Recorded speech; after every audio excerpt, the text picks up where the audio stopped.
Medina राहत कल्बो सीना फैज़े गंजीना नबी मुहम्मदुर रसूलुल्लाह सल्लल्लाहु ताला अलैहि वसल्लमेर उपरे अगणित दरूद ও সালাম বর্ষিত হোক।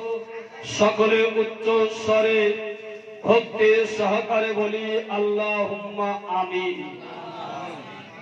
ব্রাদার ইসলাম, আজকে এই মাহফিলের আয়োজন করা হয়েছে বিশ্ব নবী, মহানবী, আদর্শের নবী মুহাম্মদুর রাসূলুল্লাহ সাল্লাল্লাহু তাআলা আলাইহি ওয়াসাল্লামের আগমন উপলক্ষে। নবী পাকের আগমন উপলক্ষে এই মাহফিলের আয়োজন করা হয়েছে।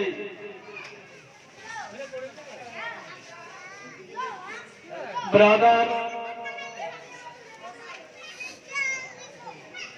আমরা মানব জাতি, আমরা হলাম মানুষ।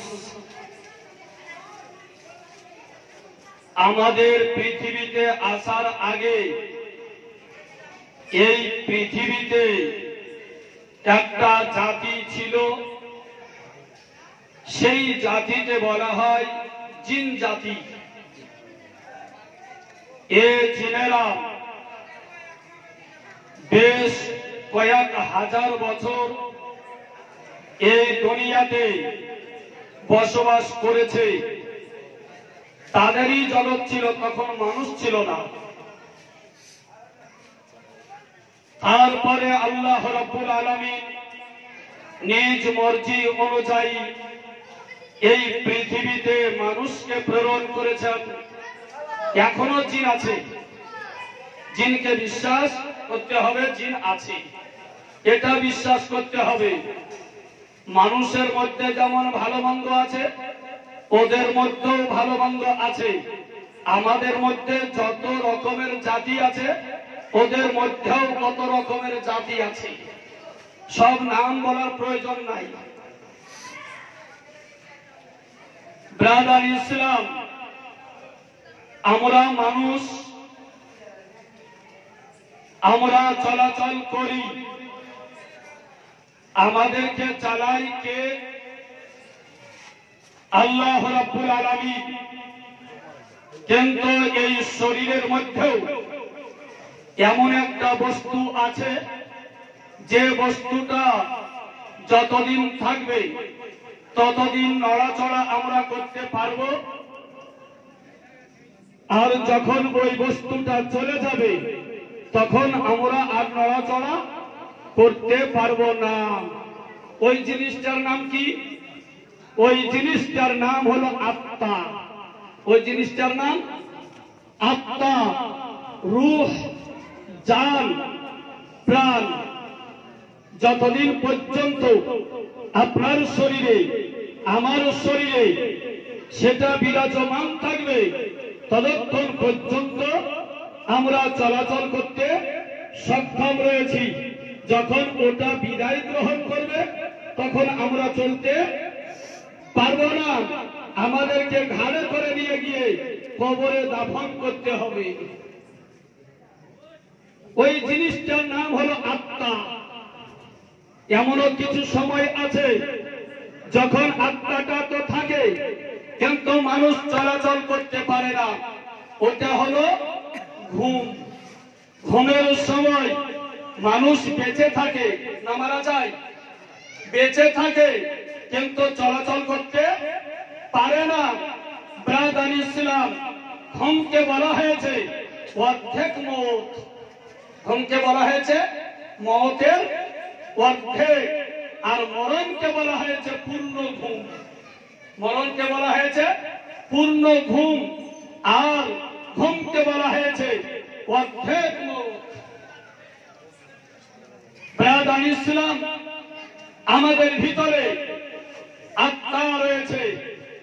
এই আত্মার শক্তি কত ঊর্ধ্বে, এই আত্মার শক্তি কত ঊর্ধ্বে চিন্তা করো। নবী পাক সাহেবে আউলাদ নবী মুহাম্মদুর রাসূলুল্লাহ সাল্লাল্লাহু তাআলা আলাইহি ওয়াসাল্লাম তিনি বলেছেন, এ আত্মা সম্পর্কে নবীকে জিজ্ঞাসা করা হলো, ইয়া রাসূলুল্লাহ, ইয়া হাবিবাল্লাহ, আত্মা কি জিনিস? আত্মা কি জিনিস? আল্লাহ রাব্বুল আলামিন তারপরে আয়াত নাযিল করলেন, ইয়াসআলুনাকা আনির রূহ কুলির রূহ মিন আমরি রাব্বি। হে নবী, আপনাকে লোক সকল রূহ সম্পর্কে জিজ্ঞাসা করছে, আপনি বলে দিন রূহ হলো আল্লাহর আদেশ, আল্লাহর হুকুম, ওটাই হলো রূহ। তার রূহ বুঝা কত কঠিন আপনি চিন্তা করুন। এ রূহ কি জিনিস এটা অবলোকন করা, এটা অবগত হওয়া, এটা জানা খুবই কষ্টকর। মানুষের পক্ষে পূর্ণভাবে রূহ সম্পর্কে জ্ঞান অন্বেষণ করা অসম্ভব। ব্রাদার ইসলাম, একজন আদম থেকে নিয়ে আমাদের নবী পর্যন্ত এই 1,24,000 কিছু কম-বেশ পয়গম্বর নবী, এই নবীদের মধ্যে একজন নবীকে রূহুল্লাহ বলা হয়। একজন নবীকে রূহুল্লাহ বলা হয়। কোন নবীকে? ঈসা রূহুল্লাহ। ব্রাদার ইসলাম, ঈসা রূহুল্লাহকে চেনা মানুষের পক্ষে কঠিন হয়েছে। কিসের জন্য? ব্রাদার ইসলাম, বিশ্ব জাহানে যত মানুষ তার আগে এসেছে, আদম এবং হাওয়া পর ব্রাদার ইসলাম, সকল মানুষ মায়ের বাপের পৃষ্ঠ থেকে, মায়ের পেটে এসেছে, মায়ের পেট থেকে পৃথিবীতে এসেছে। কিন্তু চলতে চলতে ব্যতিক্রম ঘটলো। ঈসা রূহুল্লাহ আলাইহিস সালামের কাছে এসে ঈসা রূহুল্লাহ বাপের পৃষ্ঠ থেকে তিনি আসেননি, বাপের পিঠ থেকে, বাপের ঔরস থেকে তিনি আসেননি। তিনি এসেছেন কিভাবে? ব্রাদার ইসলাম, ঈসা রূহুল্লাহ আলাইহিস সালাম মা মারইয়াম রাদিয়াল্লাহু আনহা উদর থেকে তিনি এসেছেন। মায়ের উদরে কিভাবে আসলেন? মায়ের উদরে কিভাবে তিনি এসেছেন? ব্রাদার ইসলাম, আল্লাহ রাব্বুল আলামিন আদম পয়গম্বরকে সৃষ্টি করলেন। সৃষ্টি করার পরে আদম পয়গম্বরের শরীরের ভিতরে এখনো পর্যন্ত আত্মা দেওয়া হয়নি। আদম পয়গম্বরের পা তৈরি হয়েছে, আদম পয়গম্বরের হাত তৈরি হয়েছে, আদম পয়গম্বরের চুল তৈরি হলো, আদম পয়গম্বরের কান তৈরি হলো, আদম পয়গম্বরের নাক তৈরি হয়েছে, আদম পয়গম্বরের চোখ তৈরি হয়েছে, আদম পয়গম্বরের দাঁত তৈরি হলো, আদম পয়গম্বরের জিহ্বা তৈরি হলো।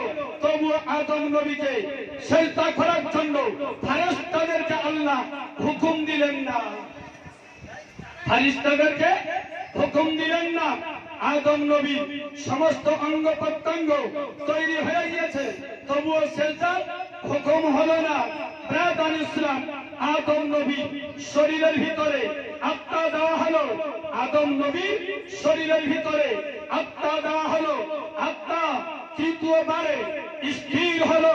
তারপরেই আল্লাহ রাব্বুল আলামিন ফেরেশতাদেরকে বললেন, উসজুদু লি আদামা, হে ফেরেশতাগণ, আদমকে তোমরা সেজদা করো, আদমকে তোমরা সেজদা করো। তাহলে বুঝা গেল আদম পয়গম্বরের পাকে সেজদা করার হুকুম হলো না, হাতকে সেজদা করার হুকুম হলো না। যদি তাই হতো আত্মা দেওয়ার আগে এই হুকুমটা হতো, আত্মা দেওয়ার আগে হুকুম হলো না, আত্মা দেওয়ার পরেই এই হুকুম এসেছে। তাহলে বুঝা গেল মানুষের আসল হলো আত্মা, দেহ খরগি আসল নয়, দেহ আসল নয়। আসল জিনিস কোনটা? আত্মাটা। ব্রাদার ইসলাম, আত্মা দেওয়া হলো, সেজদার হুকুম তখন হয়েছে। ব্রাদার ইসলাম, এ আত্মা কি জিনিস? আত্মা সম্পর্কে আল্লাহ বলে, কুলির রূহ মিন আমরি রাব্বি, আত্মা হলো আল্লাহর আদেশ মাত্র।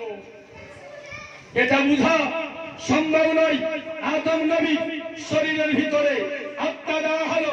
এ আত্মাটা শরীরের ভিতরে এক জায়গা থেকে আরেক জায়গা চলাচল করছে, করতে করতে আদম নবী এই আত্মাটা আদম পয়গম্বরের নাকে চলে আসলো।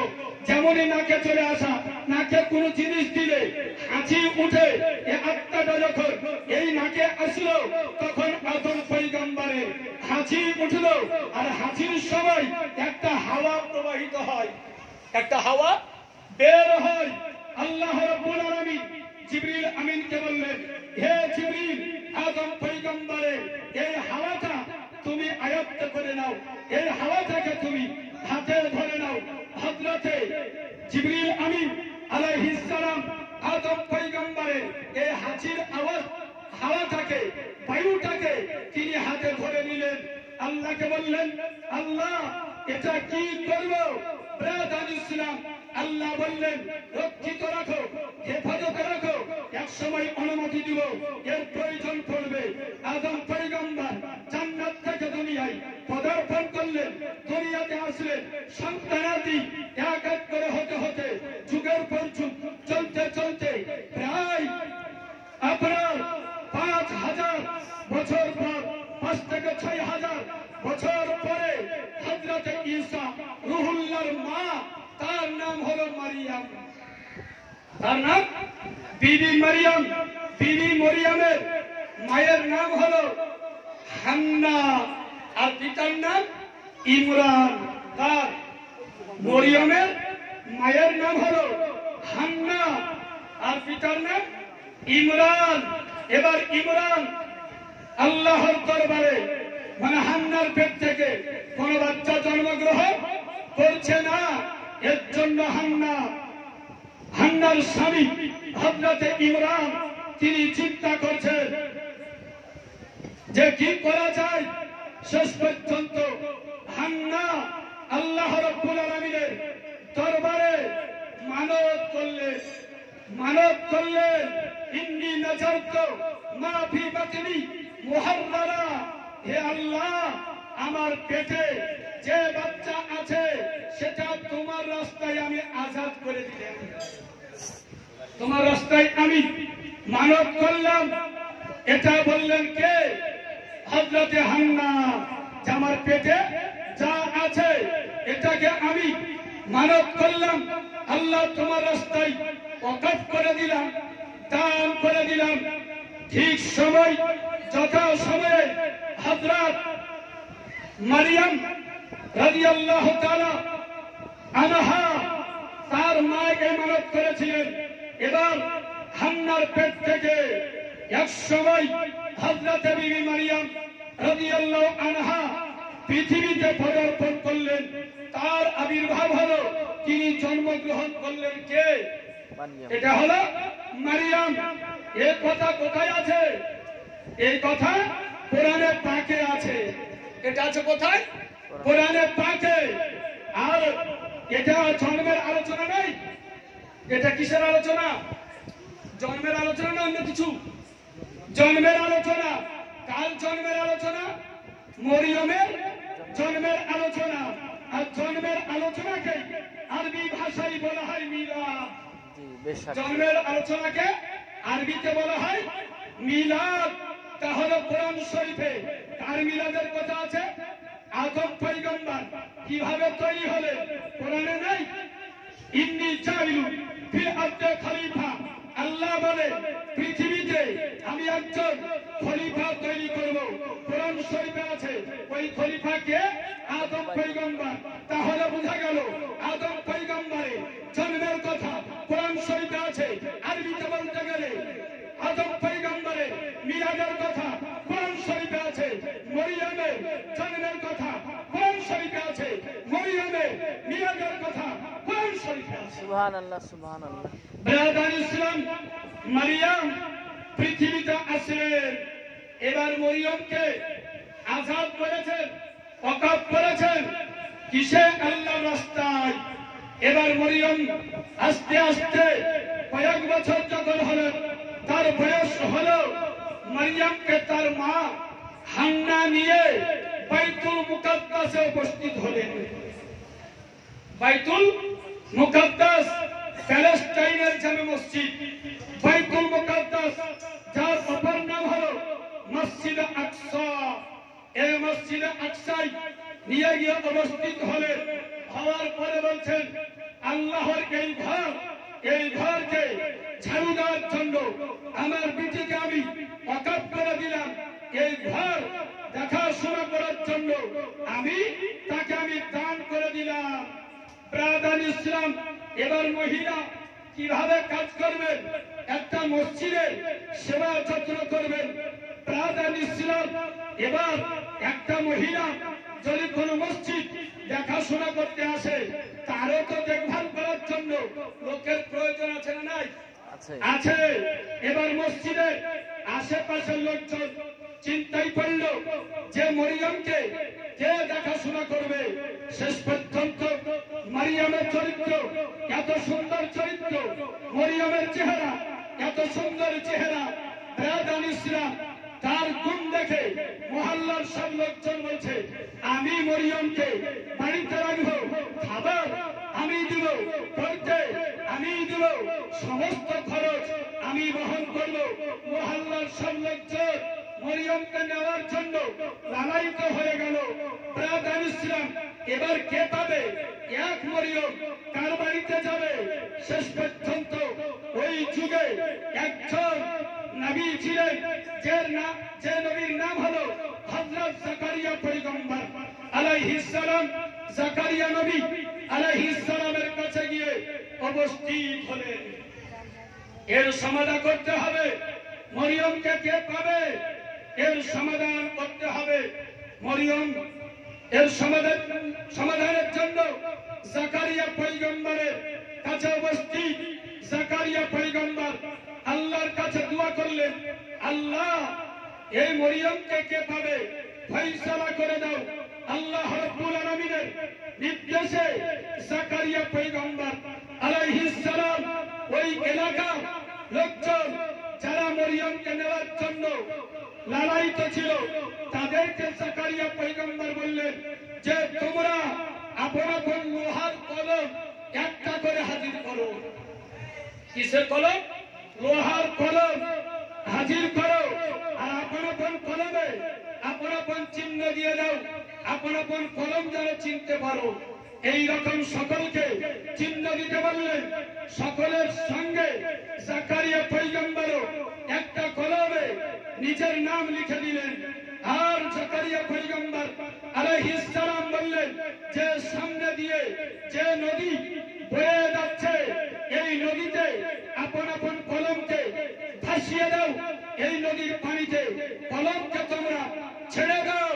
যার কলমটা ঢেউয়ে স্রোতে প্রতিকূলে যাবে, অনুকূলে যাবে না, স্রোতের উল্টা দিকে যাবে, সেই লোকটাই পাবে মরিয়মকে। সেইভাবে মরিয়মকে তার নির্দেশ অনুযায়ী সকলে আপন আপন কলম এই নদীতে ছেড়ে দিতে আরম্ভ করলেন। ব্রাদার ইসলাম, সকলের কলম ছেড়ে দেওয়া হলো। সব কলম স্রোতের সঙ্গে ভাসতে ভাসতে আপনার চলে গেল। আর একটা কলম এই স্রোতের উল্টা দিকে, স্রোতের প্রতিকূলে চলতে আরম্ভ করেছে, ভাসতে আরম্ভ করেছে। জাকারিয়া পয়গম্বর বলেন ওই উল্টা দিকে যে কলমটা চলছে, ওই কলমটা তোলা হোক। ওই কলমটা তোলা হলো। ওই কলমে আপনার নাম ছিল হযরত জাকারিয়া পয়গম্বর আলাইহিস সালামের নাম। সুবহানাল্লাহ। জাকারিয়া নবী নাম ছিল। আর জাকারিয়া পয়গম্বর মরিয়মের আপন খালু ছিলেন। আপন খালু ছিলেন।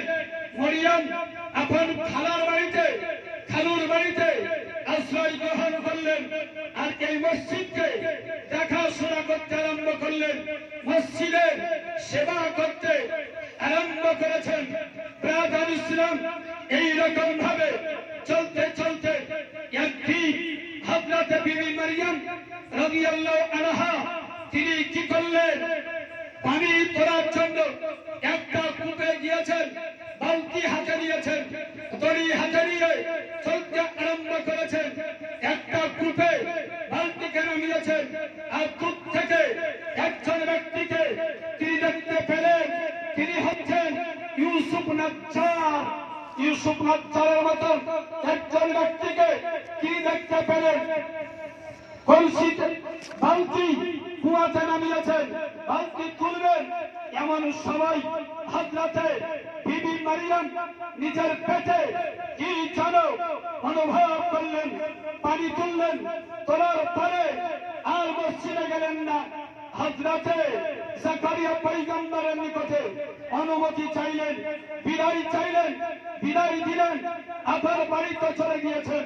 প্রাদান ইসলাম হযরতে বিবি মারিয়াম বাড়ি চলে আসলেন।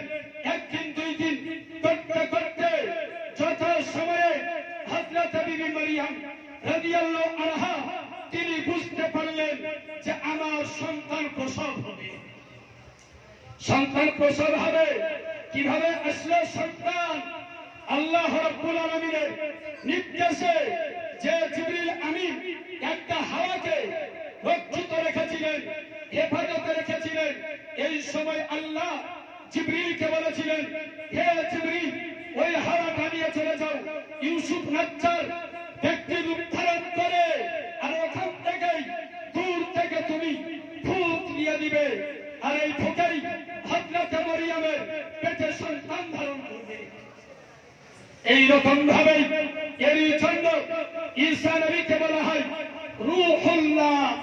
ঈসা পয়গম্বর আলাইহিস সালাম মায়ের পেটে মরিয়মের উদরে আছেন।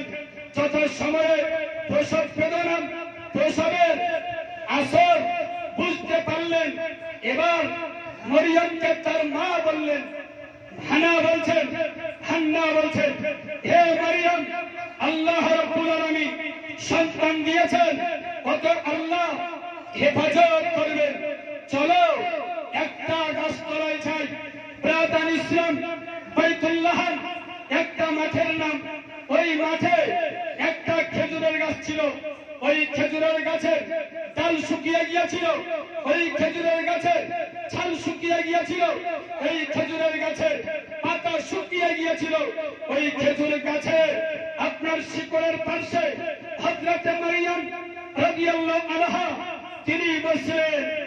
ওই সময় হযরতে মারিয়ামের উদর থেকে হযরতে ঈসা পয়গম্বর আলাইহিস সালাম এই পৃথিবীতে চলে আসলেন। তার প্রসব হয়ে গেল, তিনি দুনিয়াতে আসলেন, তার জন্ম হলো, তিনি চলে আসলেন দুনিয়ায়। যেমনই ঈসা নবী জন্ম হয়ে গেল, শুকনো খেজুরের গাছ আপনার ডাল তাজা হয়ে গেল, পাতা তাজা হয়ে গেল, ওই খেজুরের গাছে খেজুর ধরে গেল। কিসের জন্য?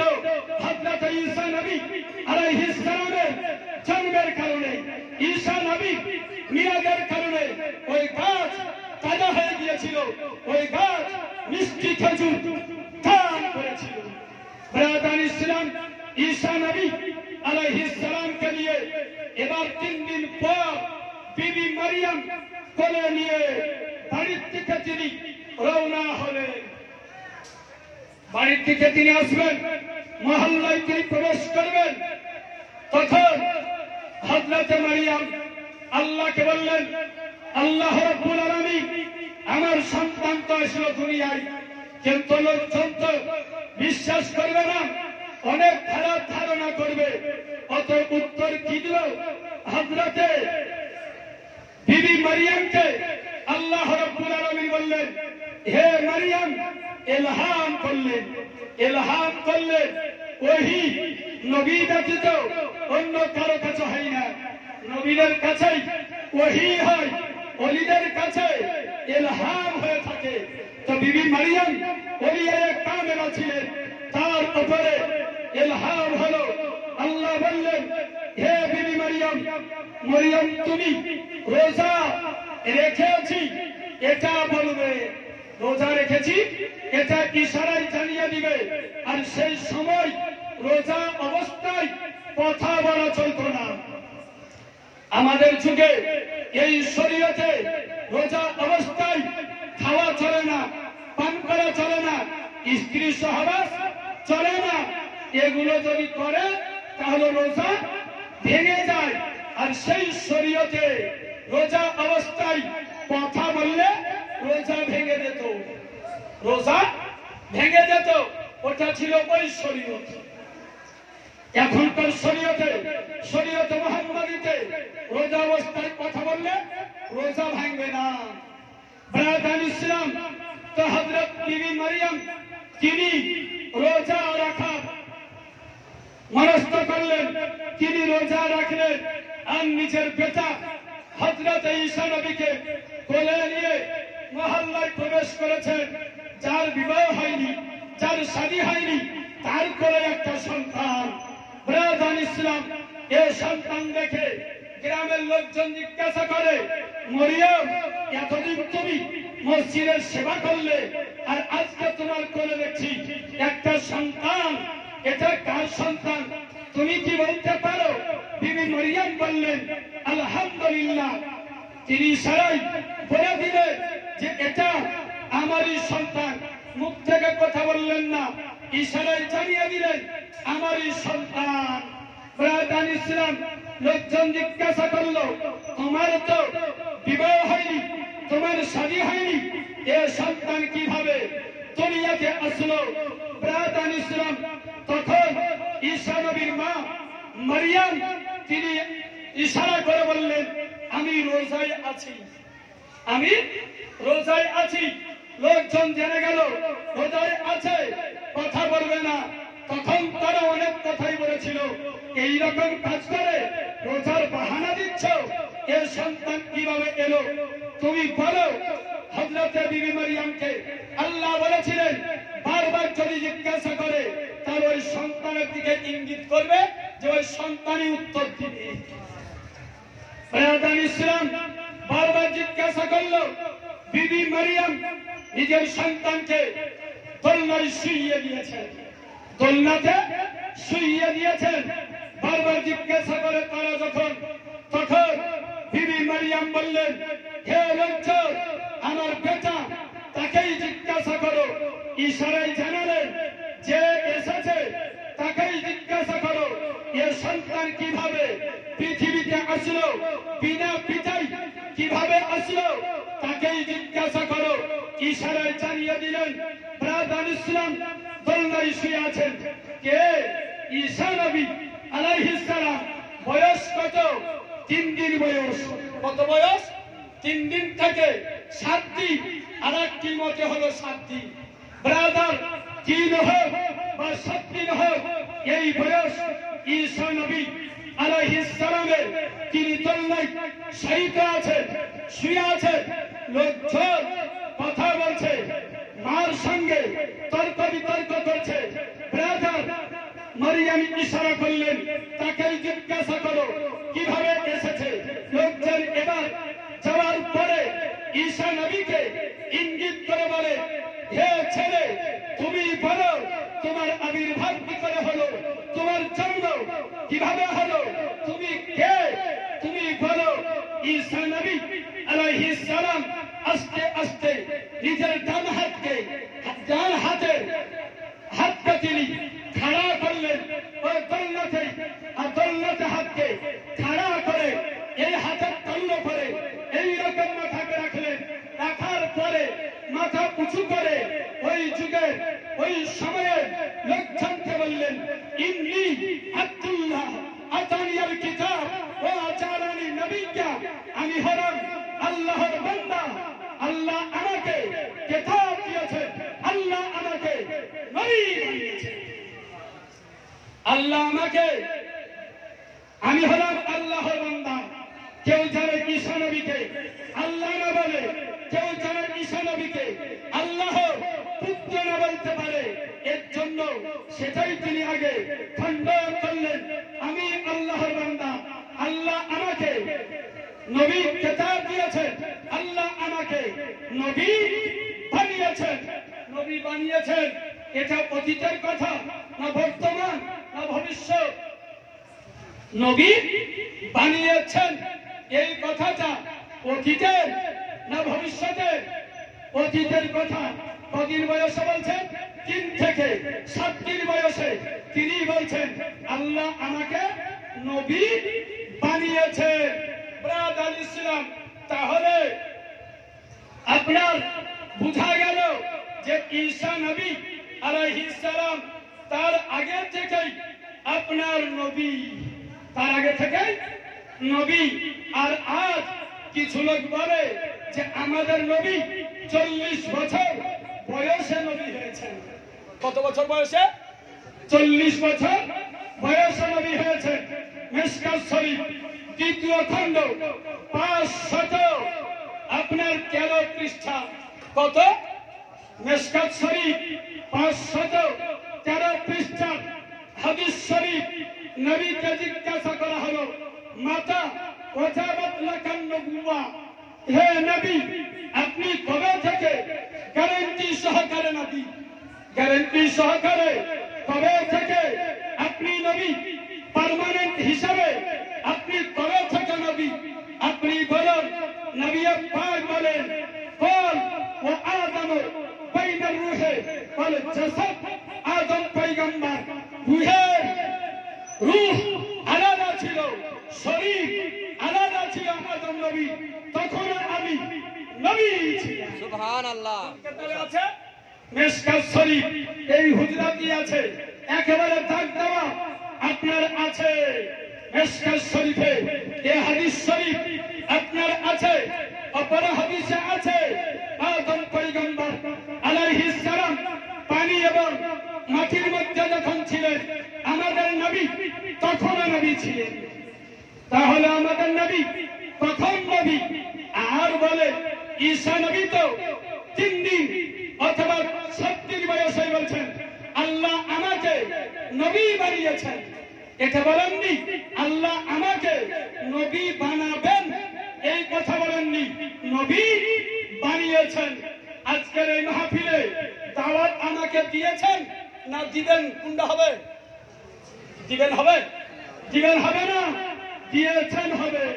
কারণ ওই সময় অতিবাহিত হয়ে গিয়েছে, যখন দাওয়াত দেওয়া হয়েছে সেই সময় আগে চলে গিয়েছে। ঈসা নবী বলছেন আমাকে নবী বানানো হয়েছে, তো ঈসা নবী আগে থেকেই নবী, ঈসা নবী আগে থেকে আমাদের নবী, আদম নবী আগে থেকে আমাদের নবী। প্রাদান ইসলাম ও নবী মুস্তাফা সাল্লাল্লাহু তাআলা আলাইহি ওয়াসাল্লামের পাওয়ার অনেক উঠে।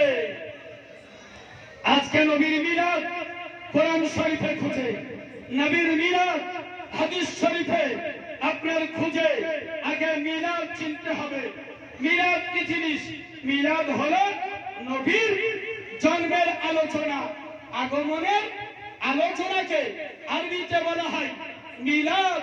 কোরআন শরীফ আপনার সূরা মায়েদা 15 নম্বর আয়াতে আল্লাহ বলছেন কদ জাআকুম মিনাল্লাহি নূর, নিশ্চয় তোমাদের নিকটে আল্লাহর পক্ষ থেকে নূর এসেছে।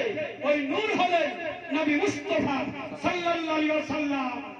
নবীর মিলাদ ব্রাদার ইসলাম, নবীর আগমনের আলোচনাকে মিলাদ বলা হয়।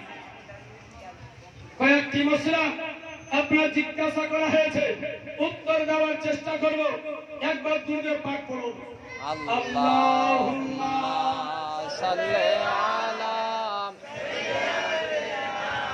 মাওলানা মুহাম্মদ ওয়া আলা আলি সাইয়্যিদিনা মাওলানা মুহাম্মদ আলা মুহাম্মাদিন সাল্লি আলা মুহাম্মদ हरदम ज़ुबान से निकालो पाक नबी मोहम्मद, हरदम ज़ुबान से निकालो शफीअना मुहम्मद सल्लल्लाहु ताला अलैहि वसल्लम। तो ब्रादार इस्लाम কয়েকটা প্রশ্ন করা হয়েছে, প্রায় 8টা প্রশ্ন করা হয়েছে। এই প্রশ্নের উত্তরগুলো দিতেই আপনার সময় শেষ হয়ে যাবে। যাই হোক, খুবই অল্প সময়ের মধ্যেই বক্তব্য শেষ করব। ব্রাদার ইসলাম, আমাদের নবী আকা মাওলা সাল্লাল্লাহু তাআলা আলাইহি ওয়াসাল্লামকে আল্লাহ কোরআনে কারিমে নূর বলেছেন। কি বলেছেন?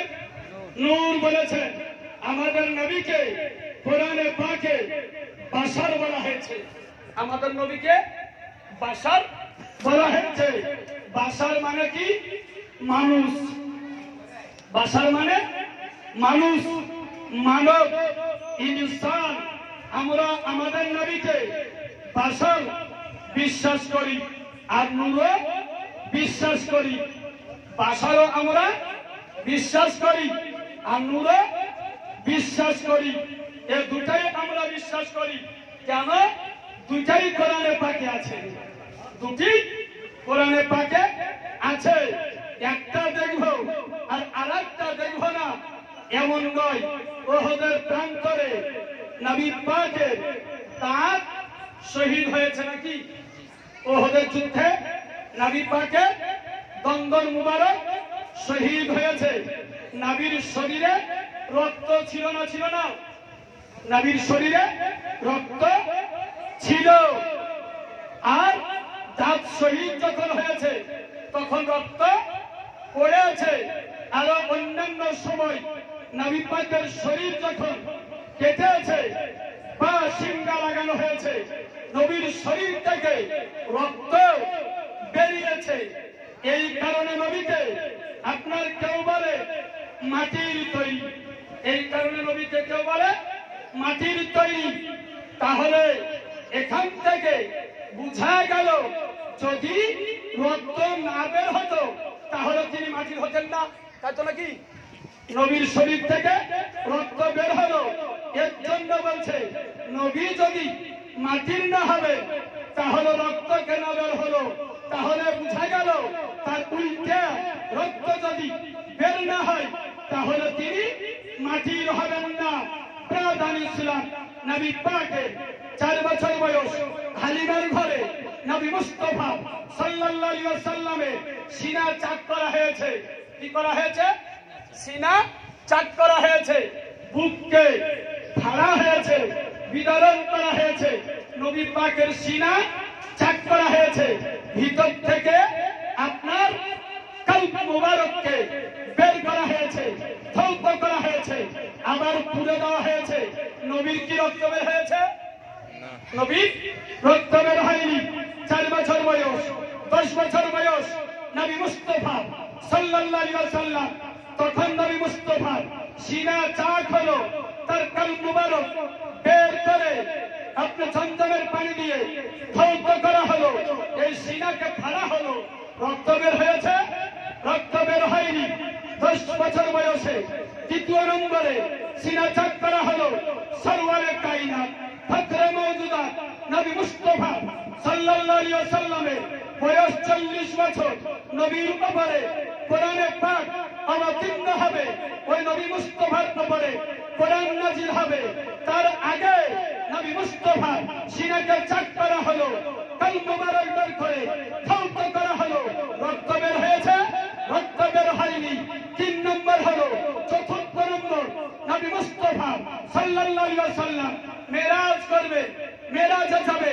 মেরাজে যাওয়ার আগে ওই রাত্রিতেই জিবরিল আমিন আসলেন।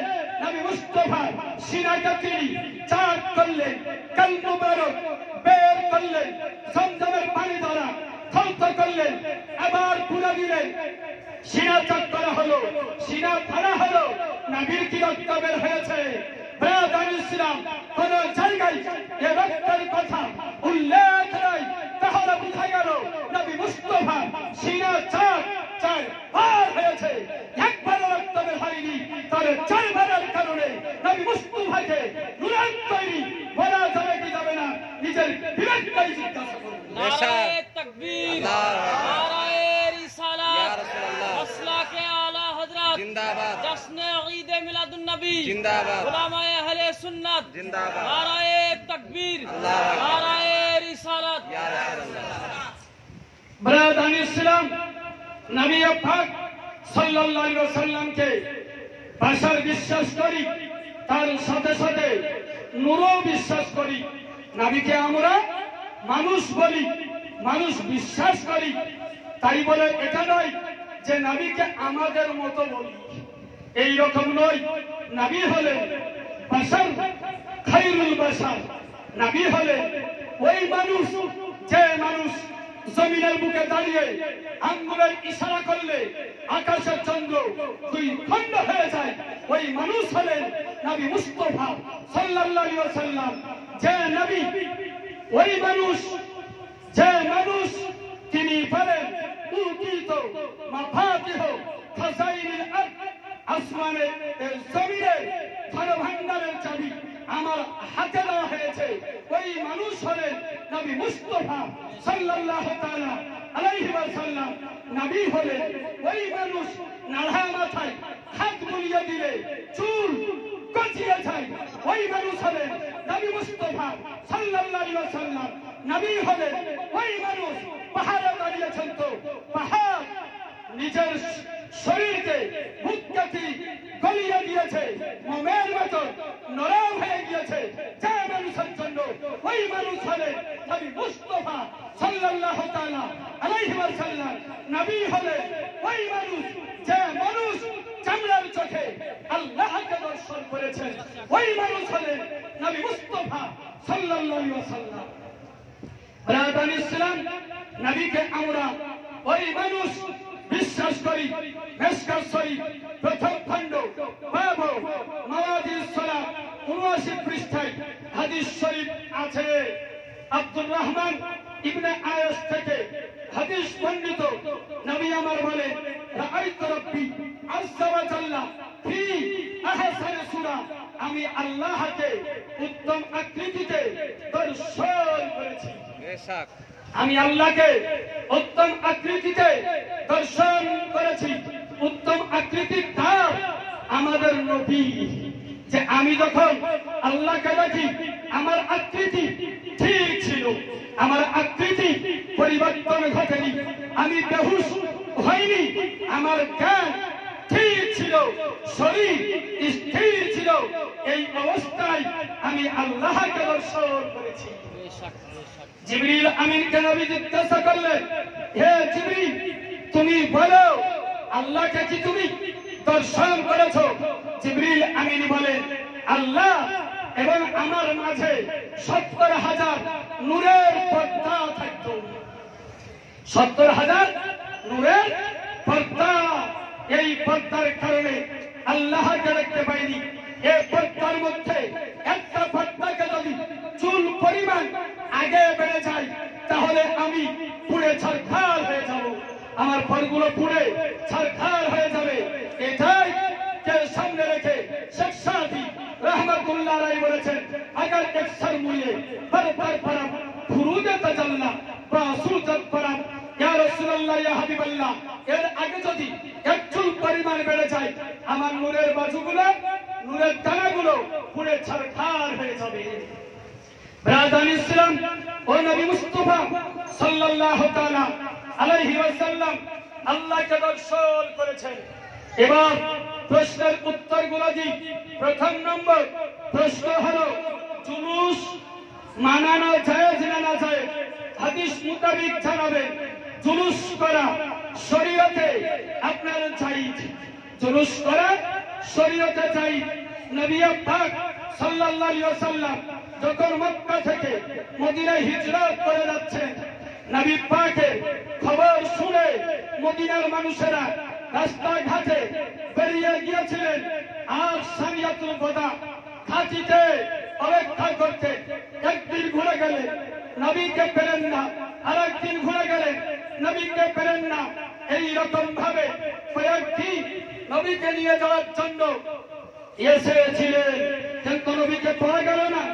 একদিন এই রবিউল আউয়াল মাসে 12 তারিখ, রবিউল আউয়াল মাসে 12 তারিখ এই মদিনাতে একজন দ্রুতগামী ঘোড়ার উপরে আরোহণ করে একজন ব্যক্তি গিয়ে মদিনার লোকজনকে বললেন, হে মদিনার লোকজন, যার অপেক্ষা করার জন্য, যার আগমনের অপেক্ষায় তোমরা বেশ কয়েকদিন থেকে অপেক্ষায় রয়েছ, ওই মহামানবের আগমন আজকেই ঘটছে, আজকেই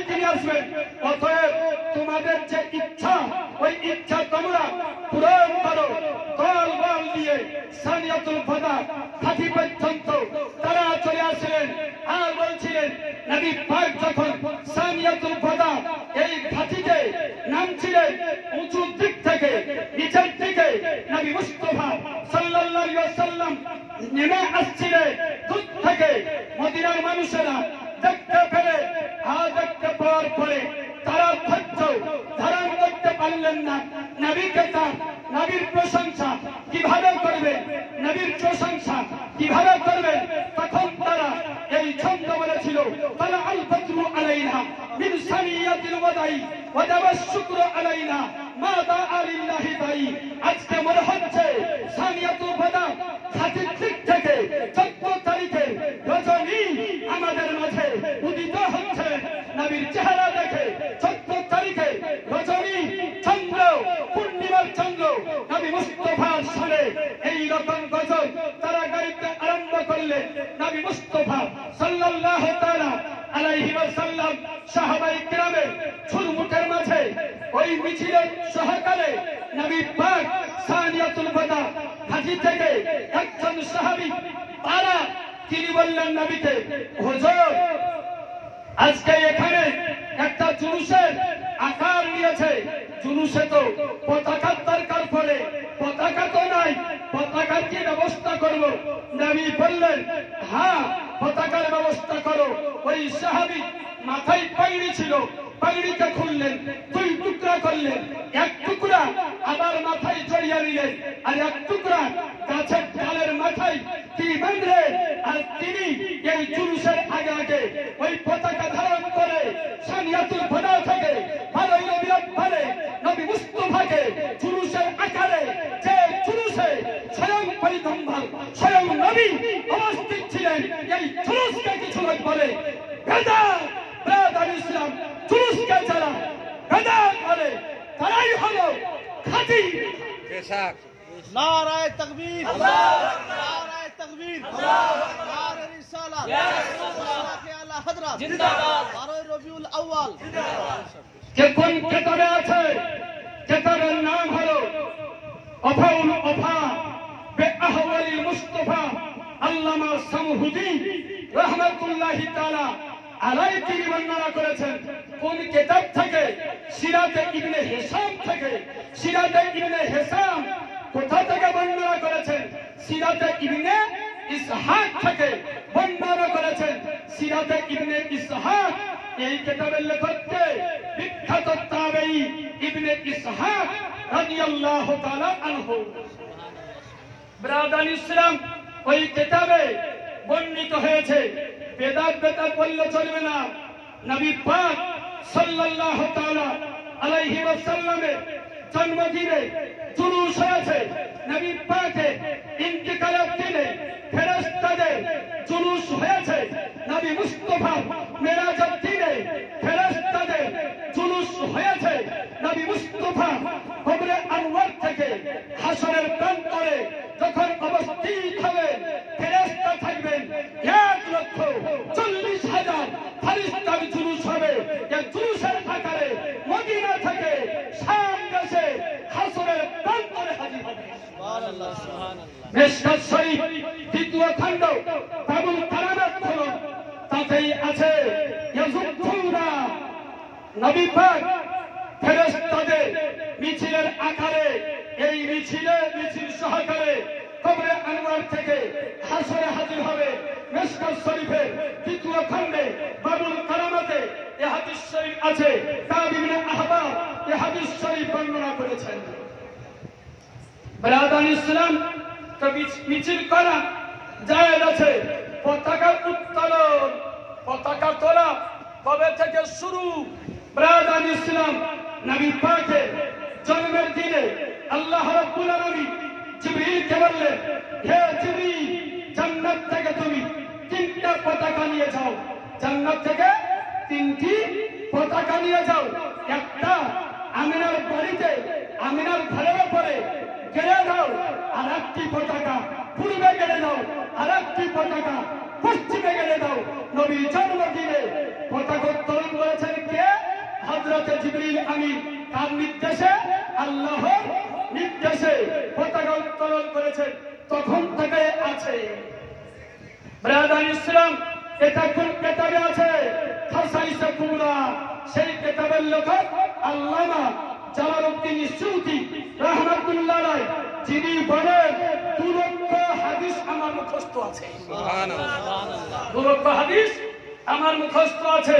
তিনি এই হাদিসটি বর্ণনা করেছে। আমরা তার উপরে আস্থা রাখি, আমরা পতাকা উত্তোলন করি। ব্রাদান ইসলাম নবী পাকের জন্ম ও ইন্তিকাল একই দিনে না আলাদা আলাদা দিনে? ব্রাদান ইসলাম নবী পাক সাল্লাল্লাহু তাআলা আলাইহি ওয়াসাল্লামের জন্ম 12ই রবিউল আউয়াল, আর নবী পাকের ইন্তিকাল 12ই রবিউল আউয়াল। ব্রাদান ইসলাম এই যে দুটি মত,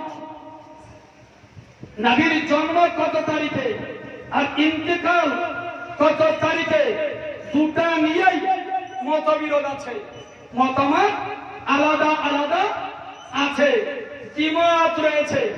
নবীর জন্ম কত তারিখ এটা তো 12 রবিউল আউয়াল বলছি, এটা প্রসিদ্ধ মত।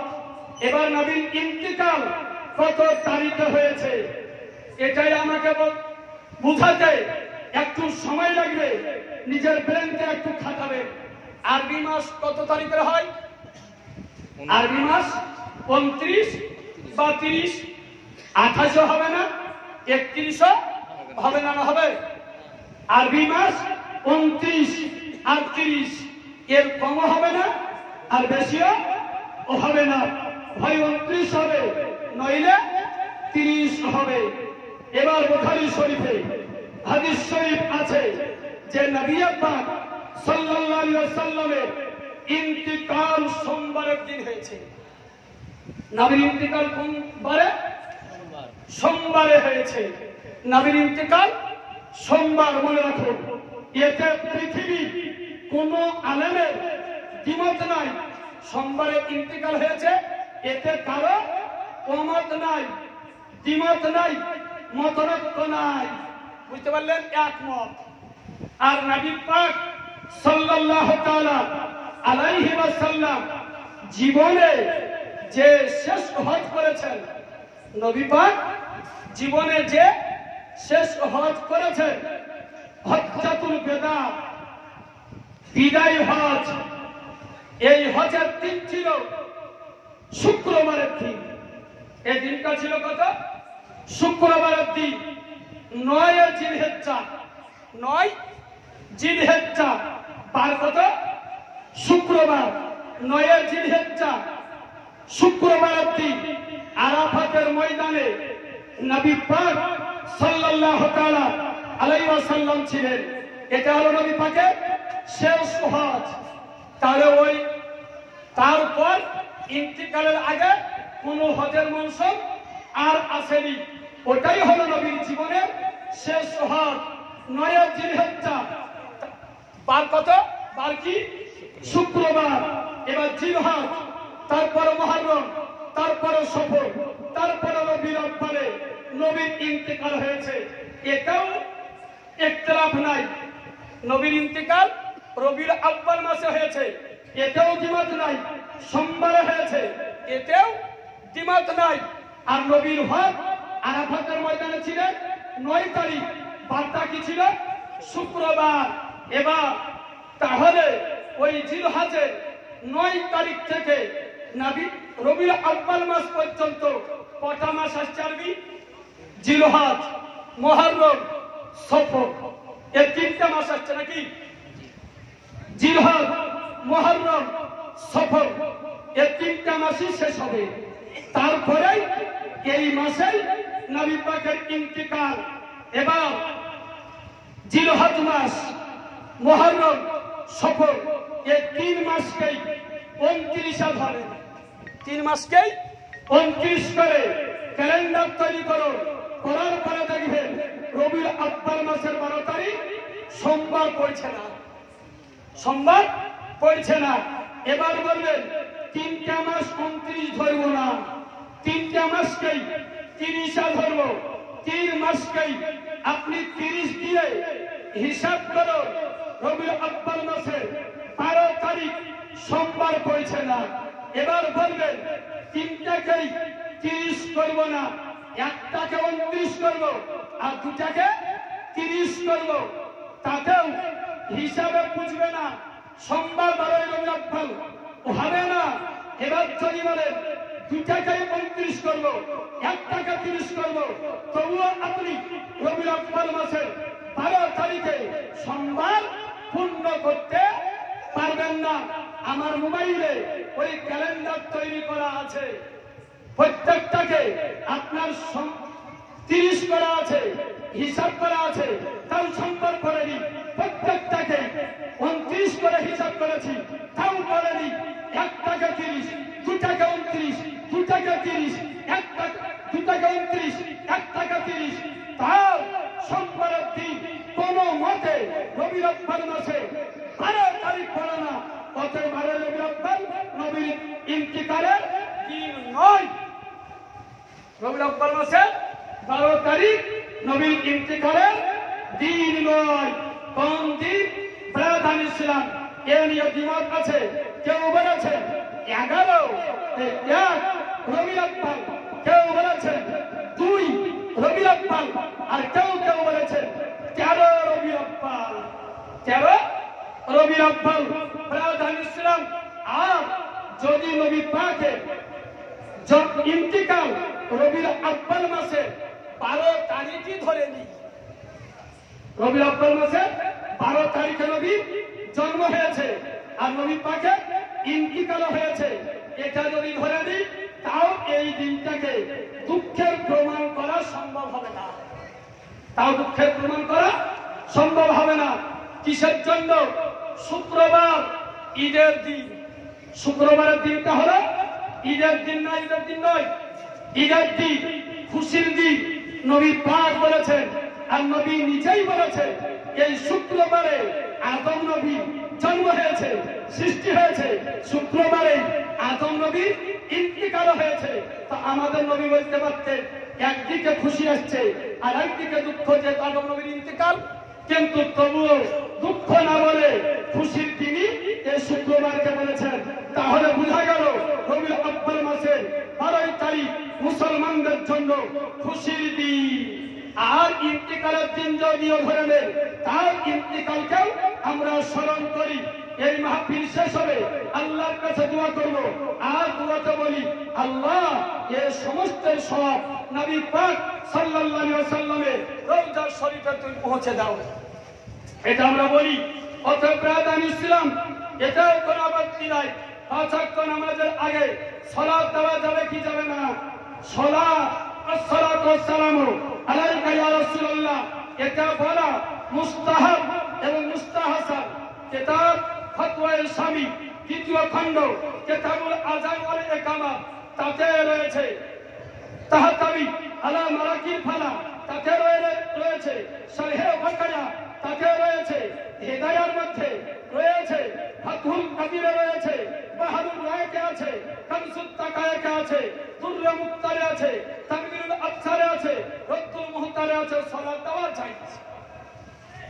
ব্রাদান ইসলাম, ফজরের নামাজের পর কিয়াম করা চলবে কি চলবে না? পাক পবিত্র অবস্থায় যখন আপনার সম্ভব হবে, তখনই দাঁড়িয়ে নবীর শানে সালাত ও সালাম পাঠ করতে পারেন, কিয়াম করতে পারেন।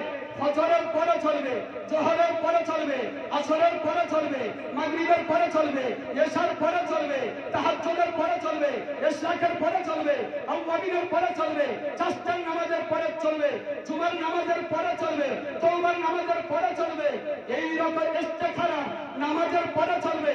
যত রকমের নামাজ আছে, নামাজ পড়ার পর যদি সুযোগ হয় নবীর শানে সালাম করতে পারেন, এটা আপত্তি নাই। কেউ যদি বলে বারণ আছে, বারণের দলিল দাও। ব্রাদান ইসলাম, তাকবীর দেওয়ার সময় কখন দাঁড়াবে? বুখারী শরীফ প্রথম খণ্ড 128 পৃষ্ঠা, কাতারা থেকে হাদিস শরীফ বর্ণিত। নবী পাক বলে, লা তাকুমু কামা তাকুম, নবী পাক বলে যে ইজা উকিমাতিস সালাহ ফালা তাকুম হাত্তা তারাউনি, ততক্ষণ পর্যন্ত তোমরা দাঁড়াবে না যতক্ষণ পর্যন্ত আমাকে বের হতে না দেখবে। নবী পাক হাইয়া আলাস সালাহ হাইয়া আলাল ফালাহ বলার সময় হুজরা থেকে বের হতে তখন থেকেই এই নিয়ম চালু বর্ণিত আছে মুকাব্বির যখন হাইয়া আলাস সালাহ হাইয়া আলাল ফালাহ বলবে ইমামও তখন দাঁড়াবে, মুক্তাদিও তখন দাঁড়াবে। বুখারী শরীফ, মুসলিম শরীফ, তিরমিজি শরীফ, নাসাই শরীফ, ইবনে মাজাহ শরীফ, মিশকাত শরীফ, মুয়াত্তা ইমাম মালিক, মুয়াত্তা ইমাম মুহাম্মদ অনেক হাদিসের কিতাবে আছে যে শুরু থেকে দাঁড়ানো যাবে না। হাইয়া আলাস সালাহ হাইয়া আলাল ফালাহ যখন বলবে তখন দাঁড়াতে হবে। এটা মুয়াত্তা ইমাম মুহাম্মদে আছে। আর বুখারীতে আছে ততক্ষণ পর্যন্ত দাঁড়াবে না যতক্ষণ আমাকে না দেখবে। আর আবু হুরায়রা বলে নবী হাইয়া আলাস সালাহ যখন বলতেন মুকাব্বির তখন বের হতেন। অতএব এটা মেনে চলবেন। নবীকে নিরক্ষর বলা যাবে কি?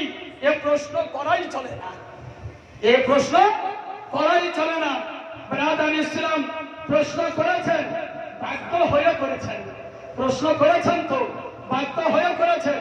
হায় আফসোস, কোন মুসলমান কোন বিবেকে নবী স্বাক্ষর না নিরক্ষর? এটা আপনার প্রশ্ন করে। যে নবী বলেন ভূমিষ্ঠ মুআল্লিমা, সারা জগতে শিক্ষক করে আমাকে প্রেরণ করা হয়েছে, ওই নবীকে নিরক্ষর বলতে নিজের জিহ্বা আপনার আটকাই না, জিহ্বা কাঁপে না, মুখ কাঁপে না, হৃদয় কাঁপে না।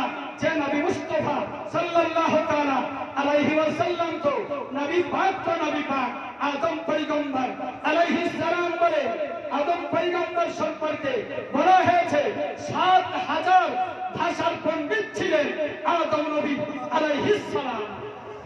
আর একটি মতে আদম নবী ৭ লক্ষ ভাষার পণ্ডিত ছিলেন।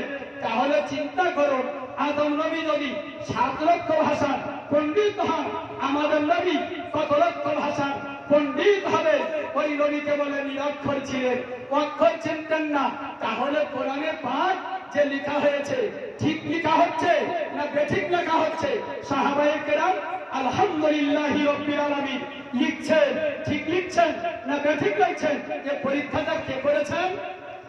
এই পরীক্ষাটা কে করবে? ব্রাদার ইসলাম কোরআন শরীফে আল্লাহ বলে ওয়া আল্লামা বিল কলম, নবীকে কলমের জ্ঞান শিক্ষা দেওয়া হয়েছে।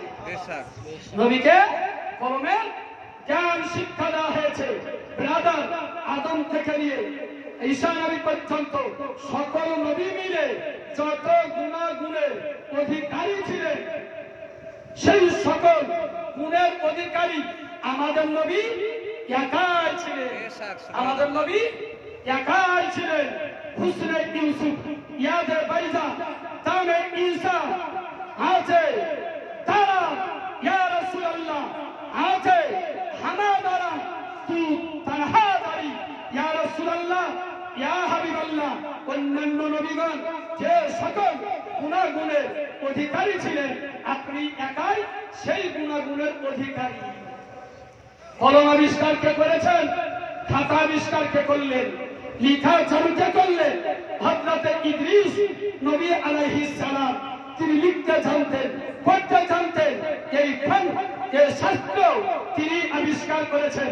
কাগজ তিনি আবিষ্কার করেছেন, কলম তিনি আবিষ্কার করেছেন। ইদ্রিস নবী লিখতে জানতেন, পড়তে জানতেন। আর আমাদের নবীকে ওই সকল নবীর সমপরিমাণ গুণাগুণ দান করা হয়েছে, তারও চাইতে বেশি দেওয়া হয়েছে। ইদ্রিস নবী যদি লিখতে জানতেন, অটোমেটিক ভাবে আমাদের নবীকে বলতে হবে লিখতে জানতেন, পড়তে জানতেন। নিরক্ষর বলা চলবে না। আচ্ছা, নিরক্ষর এটা ভালো গুণ? নিরক্ষর হওয়া ভালো নয়। অত নবী সম্পর্কে এটা বলা যাবে না। কোরআন শরীফে নবীকে উম্মি বলা হয়েছে। উম্মি মানে কি? উম্মি মানে হচ্ছে আনপাড়, মূর্খ। উম্মি মানে মূর্খ। ব্রাদার ইসলাম, ওলি না হলে বিবাহ হয় না, ওলি না হলে বিবাহ হবে না। তার অর্থ কি? পীর না হলেও বিয়ে হবে না? ওলির অর্থ ওটা নয়। ওলি হলো যার বিয়ে হচ্ছে তার গার্জেন। ওলির অর্থ কি? যার বিয়ে হচ্ছে তার গার্জেন লাগবে। সে যদি নাবালক হয়, ব্রাদার ইসলাম নবী পাক বলেন আইয়ুমা ইমরাতি নাকাহা বিগাইরি ইজনি ওলিয়াহা ফানিকাহুহা বাতিল বাতিল বাতিল। যে মহিলা নিজের গার্জেনের বিনা অনুমতিতে বিবাহ করে তার বিবাহ বাতিল বাতিল বাতিল। এই মহিলার অর্থ কি?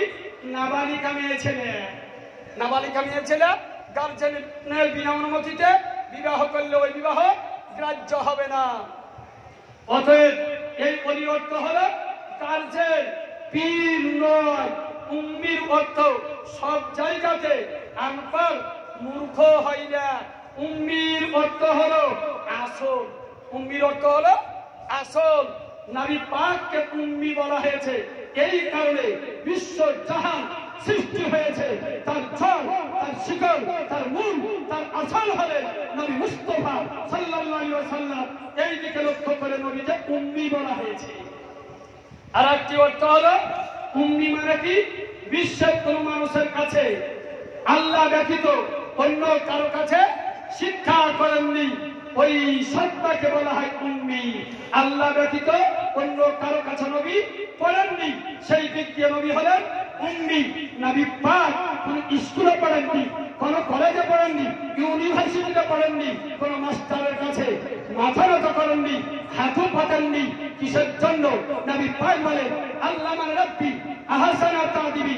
আল্লাহ রাব্বুল আলামিন আমাকে আদব শিক্ষা দিয়েছেন, আল্লাহ আমাকে শিক্ষা দিয়েছেন, উত্তম শিক্ষা আল্লাহ দান করেছেন নবীকে। আল্লাহর কাছে যিনি শিক্ষা করেছেন তিনি কেন জিবরাইলের কাছে শিখবেন? তিনি কেন পৃথিবীর মানুষের কাছে শিখবেন? আল্লাহর কাছে শিখে এসেছেন জগৎকে শিক্ষা দেওয়ার জন্য। নবীকে নিরক্ষর বলা চলবে না। ব্রাদার ইসলাম যে বলবে তাকে চিন্তা করা দরকার। আজহার জামে আজহার মিশরে পড়েছে আর বলছে নবী নিরক্ষর। ওই আজহারে পড়া তোমার বেকার, আজহারে পড়া বেকার। নামাজের শেষে দোয়া করা যায় না যায়? নামাজের শেষে আপনার আত্তাহিয়াত পড়লে, তারপরে দুরূদ ইব্রাহিমি পড়লে, তারপরে আপনার দোয়া পড়ছেন আল্লাহুম্মা গফিরলি ওয়া লিওয়ালিদাইয়া ওয়া লিমান তাওয়ালাদা ওয়া লিজামিল মুমিনিনা ওয়াল মুমিনাত ওয়াল মুসলিমিনা ওয়াল মুসলিমাত আল আহইয়াই মিনহুম ওয়াল আমওয়াত ইন্নাকা মুজিবুদ দাওয়াত বিরহমাতিকা ইয়া আরহামার রাহিমিন। এখানে নামাজের শেষে বলেছেন, নামাজের শেষে এই দোয়াটাই পড়া হয়। প্রশ্ন করতে হতো নামাজের পরে দোয়া করা যাবে কিনা? নামাজের পরে দোয়া করা যাবে কি যাবে না? নামাজের শেষে তো দোয়া সবাই করে না, করে না? এইরকম দোয়া তো আত্তাহিয়াতে দুরূদ শরীফের পর অবশ্যই পড়ে। নামাজের শেষে অবশ্যই দোয়া করা আপনার শরীয়তে জায়েজ আছে। এবার আপনার প্রশ্ন যেটা, নামাজের পরে চলবে কি চলবে না? আচ্ছা নামাজ হয়ে গেল, তারপরে আমি নাঙ্গল ঘাড়ে করে চলি, মাঠে নামি চলবে কি চলবে না? দেখা পাবো না? নামার অনুছে নামাজ হয়ে গেল, সাইকেলে চললাম, বাজারে চলে যাব, জায়েজ হবে না? জায়েজ, জায়েজ হবে। হাদিসে থাকতে হবে নাকি? নামাজ হয়ে গেল, এবার আপনি স্বাধীন, আপনি কোরআন পড়ে, দোয়া পড়ে, জিকির করে, তাসবিহ তাহলিল করে, আপনি যত নেক আমল আছে সব করবেন, সবটাই করতে পারবেন। নামাজের সালাম আপনি ফিরিয়ে দিলেন, আপনি মনে করলেন কোরআন পড়লো, এটাও চলবে, দুরূদ পড়লো, এটাও চলবে, দোয়া পড়লো, এটাও চলবে, হাত না তুলে দোয়া করলো, এটাও চলবে, হাত তুলে দোয়া করলো, এটাও চলবে। আপনি দোয়া কিভাবে করবেন? হাত তুলে করবেন না হাত না তুলে করবেন? নবী পাক বলেন দোয়ার একটা আদব হলো হাত তোলা, দোয়ার আদব হলো হাত তোলা। তাহলে নামাজের পরে দোয়া করা জায়েজ, আর আদব হলো দোয়ার হাত তোলা। ওতে হাত উত্তোলন করে দোয়া করা জায়েজ আছে, তাই বলে ফরজ নয়, ফরজ নয়। ব্রাদার ইসলাম দোয়া করা জায়েজ, মুস্তাহাব, মুস্তাহসান এবং নবী পাক সাল্লাল্লাহু আলাইহি ওয়াসাল্লামের সুন্নাত কওলি হাদিস আছে, ফেলি হাদিস আছে যে নামাজের পর দোয়া করা চলবে। কোরআন শরীফে আল্লাহ বলেন ইজা ফারাগতা ফানসাব ওয়া ইলা রাব্বিকা ফারগাব। নামাজ থেকে যখন অবসর হবে তখন আল্লাহর দিকে দোয়ার মাধ্যমে মনোনিবেশ করবে। অতএব নামাজের পরে দোয়া করা জায়েজ। ইমামের পেছনে সূরা ফাতিহা পড়া যাবে কি যাবে না?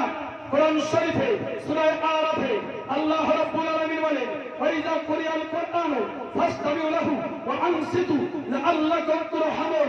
যখন কোরআন শরীফ কেরাত করা হবে তখন তোমরা মনোযোগ সহকারে শ্রবণ করো এবং চুপ থাকো, যাতে করে তোমাদের উপরে রহম করা হয়। কোরআন শরীফ পড়লে কি করতে হবে? কান লাগিয়ে শুনতে হবে। আর একটা কি করতে হবে? চুপ থাকতে হবে। যদি শুনতে পাওয়া যায় শুনুন, শুনতে যদি না পাওয়া যায় চুপ থাকেন। এটাই হলো বিধান। ব্রাদান ইসলাম জোহরের সময় শুনতে পাওয়া যায় না, কান লাগিয়ে শুনতে পাবেন না, আপনি চুপ থাকবেন। মাগরিবের সময় 2 রাকাতে শুনতে পাওয়া যাবে, কান লাগিয়ে আপনি শুনুন। এশার নামাজে 2 রাকাতে শুনতে পাওয়া যাবে, কান লাগিয়ে আপনি শ্রবণ করুন। ফজরের নামাজে শুনতে পাওয়া যায়, কান লাগিয়ে আপনি শুনুন। যেই রাকাতগুলিতে শুনতে পাওয়া যাবে না আপনি নীরব থাকুন। এবার বলবেন নবী তো বলেছেন লা সালাতা লিমান লাম ইয়াকরা বিফাতিহাতিল কিতাব। যে ব্যক্তি ফাতিহা পড়বে না তার নামাজ হবে না। ব্রাদার ইসলাম এটা বুখারী শরীফের হাদিস, এবার মুসলিমের হাদিস। এই হাদিসটাই লক্ষ্য করুন। আন উবাদা ইবনে সামিত রাদিয়াল্লাহু তাআলা আনহু قال قال رسول الله صلى الله عليه وسلم لا صلاة لمن لم يقرأ بفاتحة الكتاب فاسدا। যে ব্যক্তি ফাতিহা এবং আরেকটা কেরাত না করলো তার নামাজ হবে না। যদি এবার বলে ফাতিহা পড়তেই হবে, তাহলে হাদিস তো বলছে কেরাত করতে পারে একটা, এর সঙ্গে কেরাত মিলাতে হবে। একই হাদিসে আছে মুসলিম শরীফে। এবার উত্তর হলো কি? এই হাদিসটি হলো ইমামের জন্য, এই হাদিসটি হলো একাকী যে নামাজ পড়ে তার জন্য। এটা কে বলেছেন? এটা বলেছেন আব্দুল্লাহ ইবনে মুবারক এবং ইমাম মালিক রাহমাতুল্লাহ আলাইহি।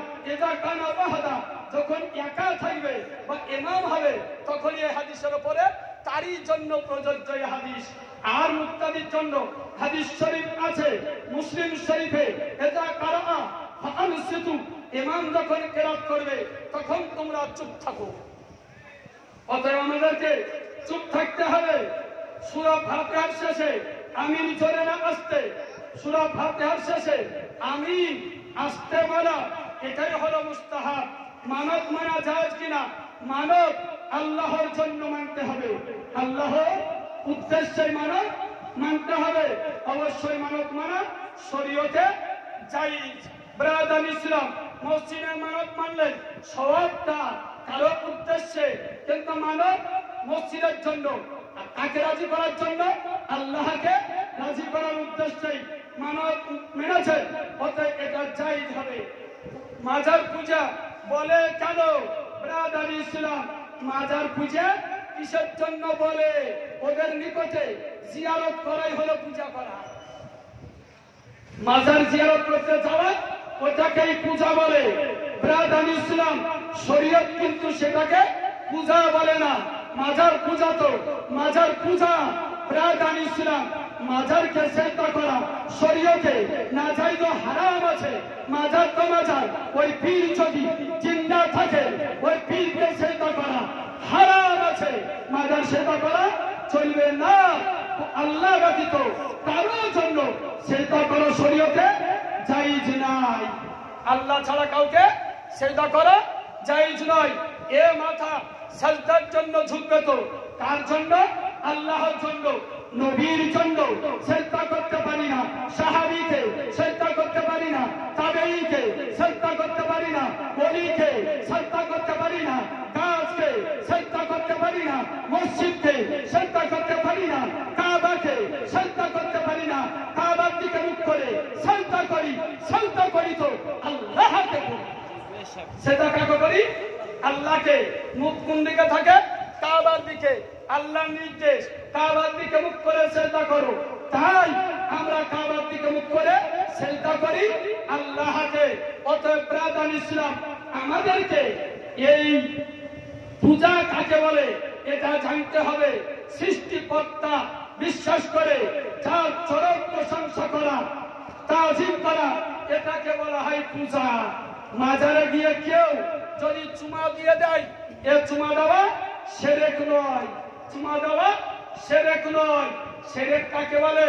যেটা আল্লাহর জন্য করতে হয়। যেটা আল্লাহরই জন্য করতে হয়, অন্য কারোর জন্য করা এটা হলো শিরক। তো আল্লাহকে চুমা দিয়েছেন? দিতে পারবেন কেউ? তো এখানে চুমা দেওয়া শিরক কি করে হতে পারে? চুমা দেওয়াই যদি পূজা হয়, কাবা শরীফে হাজরে আসওয়াদ আছে, পাথর আছে, ওই পাথরে হাজিরা চুমা দেয়। চুমা দিতে না পারলে চুমা দেওয়ার ভান করতে হয়।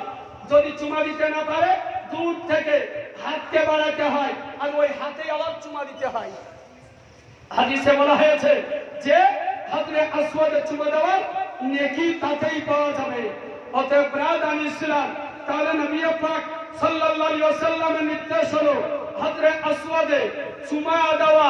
চুমা দেওয়া কোনোদিন শিরক হবে না, চুমা দেওয়া কোনোদিন তাকে পূজা বলা চলে না। মাজারে চুমা দিতে যাবেন না, মাজার থেকে 4 হাত দূরে দাঁড়াবেন, দাঁড়িয়ে জিয়ারত করবেন, জিয়ারত করে ফেরত চলে আসবেন, এটাই বেশি নেকি পাবেন।